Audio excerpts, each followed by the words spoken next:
jika sudah dilolos ya, terus kalian pengen melihat detail bilahnya, maka jangan sekali-kali kita memegang bilah keris ya. Kita contohkan.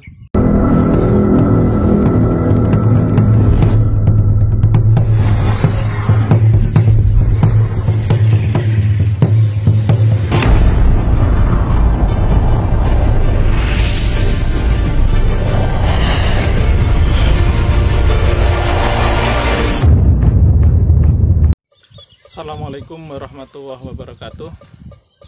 Rahayu, rahayu, rahayu sagung dumadi. Ini saya lagi ada di pematang sawah ya lur ya.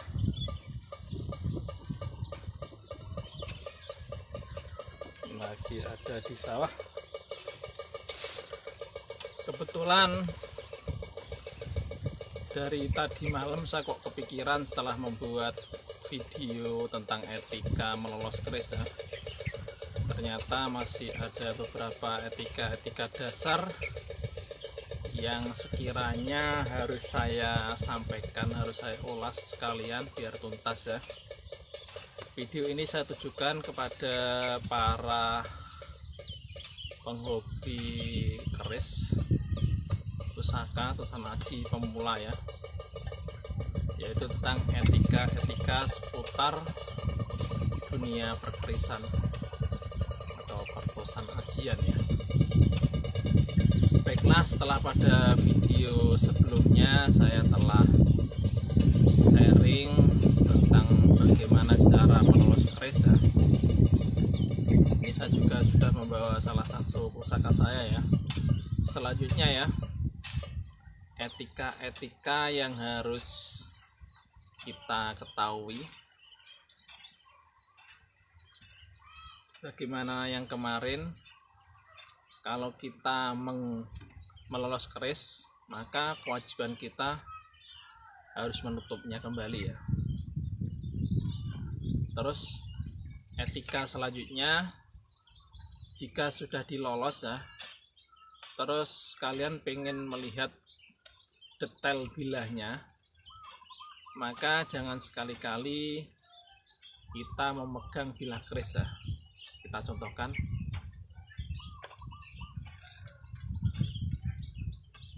Nah, seperti ini.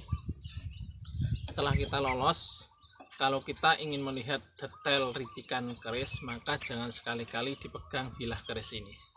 Bagaimana caranya? Nah, caranya jika pengen lihat lebih detail, maka ujung kuku jempol ini kita letakkan ini ya, ujung kerisnya lah. Seperti ini baru kita lihat detailnya ini. Jadi kita tidak memegang bilah kerisnya. Kenapa tidak memegang bilah keris? Ada beberapa alasan yang saya ketahui. Yang pertama yaitu karena tangan kita ini, jari-jari kita ini ada kelenjar keringat ya. Nah, keringat itu sifatnya asam, jadi kalau kena bilah maka akan terjadi oksidasi. Kalau terjadi oksidasi maka bilah pusaka itu akan gampang terkena karat. Itu alasan yang pertama. Alasan yang kedua, biasanya pusaka-pusaka sepuh zaman dulu itu ketika diwarangi itu menggunakan racun arsenik ya, untuk memperlihatkan pamornya. Nah, makanya agar kita aman dari racun arsenik, sisa-sisa dari warangan tersebut, maka kita tidak diperkenankan untuk memegang bilah keris tersebut ya. Sekali lagi caranya seperti ini. Taruh ujung pusaka di kuku jempol ya, seperti ini. Baru kita lihat dengan seksama ricikan-ricikan dapur tersebut. Soalnya banyak orang-orang awam, saya dulu awalnya juga seperti itu, kalau melihat keris langsung dipegang bilahnya.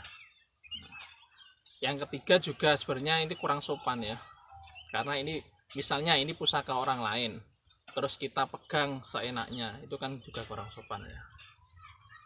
Seperti itu.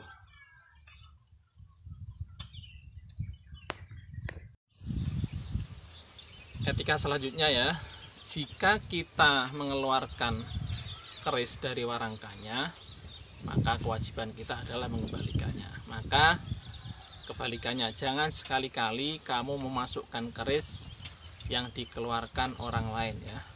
Nah, misalnya kamu melihat keris terus kamu masukkan seperti ini. Nah, ini kurang etik ya, kurang etik. Terus etika selanjutnya ya, apabila kita ingin menyerahkan keris ini kepada orang yang lebih sepuh dari kita atau jabatannya lebih tinggi dari kita, maka itu ada tata caranya tersendiri. Caranya bagaimana? Caranya misalnya kita itu lebih muda atau jabatannya lebih rendah ya, maka caranya tangan kanan memegang ujung gandar, ini namanya gandar ya, ujung gandar. Tangan kiri memegang tangan kanan seperti ini baru kita serahkan kepada orang yang lebih tua atau orang yang jabatannya lebih tinggi dari kita. Tapi kalau kita lebih tua atau jabatan kita lebih tinggi dan kita ingin menyerahkan kepada yang lebih muda atau jabatan di bawah kita, maka megangnya tangan kanan kita memegang di atas gandar ya, gandar bagian atas, tangan kirinya seperti ini.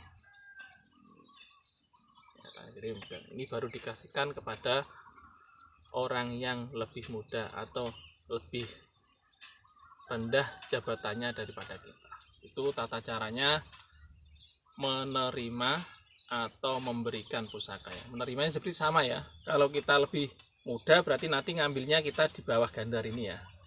Nah, kalau kita lebih tua berarti ngambilnya di gandar bagian atas ya. Untuk keris-keris istimewa, keris-keris pusaka, kita memberikan dan menerimanya itu dengan penghormatan juga, dengan sedikit mendudukkan kepala seperti ini berarti ya, seperti ini. Itu untuk keris-keris istimewa ya. Demikian sedikit pengetahuan yang saya sampaikan mengenai etika dasar perkerisan ya, yang saya ketahui dan saya ingat ya. Mungkin nanti kalau ada yang bisa saya sampaikan ya menyusul ya di video selanjutnya. Mudah-mudahan bisa dipahami, bisa bermanfaat juga bagi dulur-dulur perkerisan seperti saya ya, perkerisan awam seperti saya ini ya. Masih banyak harus kita belajar kepada sepuh-sepuh yang lebih paham mengenai dunia atau sang aji. Demikian yang dapat saya sampaikan, kurang lebihnya saya mohon maaf. Dan tidak lupa kepada para subscriber Sanggar Puspajati, saya ucapkan terima kasih. Anda telah mendukung perkembangan channel ini ya. Terus bagi yang belum subscribe, mohon kiranya bantuan subscribe-nya agar kami semangat dalam membuat video-video selanjutnya ya.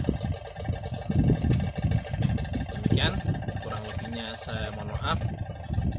Wassalamualaikum warahmatullahi wabarakatuh. Rahayu, rahayu, rahayu, sakum kuman.